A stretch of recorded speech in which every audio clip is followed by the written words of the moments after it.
Greetings in the precious name of Jesus. Welcome to the dew drops of God's Word. Let us begin our day with God's blessings for us today. From the Gospel according to St. John, chapter 5, verse 6. When Jesus saw him lying there and knew that he had already been there a long time, he said to him, "Do you want to be healed?"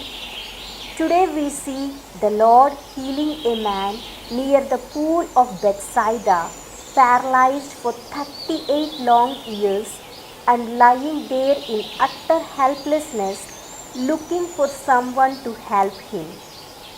Jesus, by one look at the man, understood the pulse and heartbeat of that person. Without any explanation of his situation, Jesus himself took initiative and asked him, "Do you want to be healed?"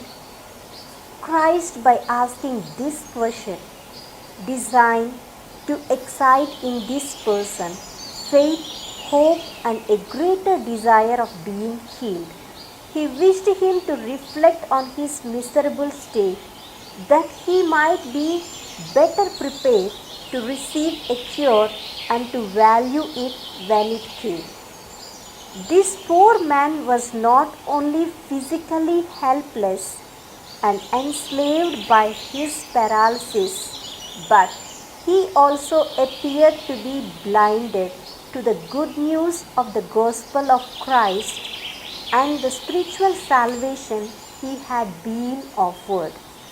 There are many such people in the world today who, like this paralyzed man, enjoy a close encounter with Christ but fail to recognize who he is or refuse to engage in his offer of salvation.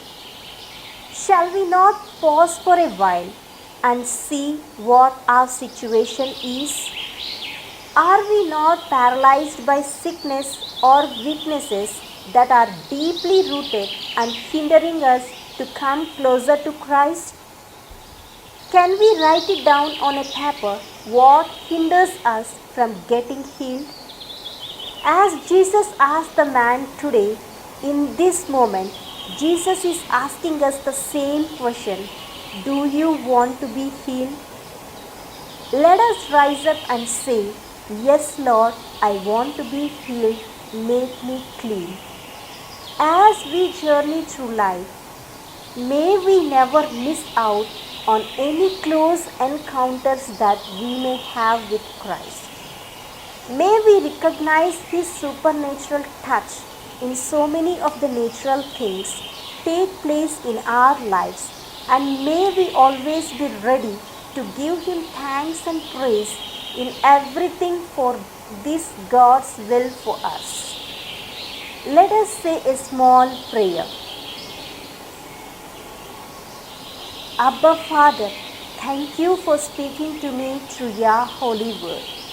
I pray that as I journey through life, I may not miss any precious encounters with Christ along the way. Help me to do all things for your praise and glory. Bless me, Lord, that I may never fail to recognize your loving kindness and mercy. Fill my heart with compassion and thanksgiving, and free me from ingratitude and discontentment. Help me to count my blessings with a grateful heart and to give thanks in all circumstances of my life. This I ask in Jesus' name. Amen. God bless you, my friends. Have a great day filled with God's grace and blessings.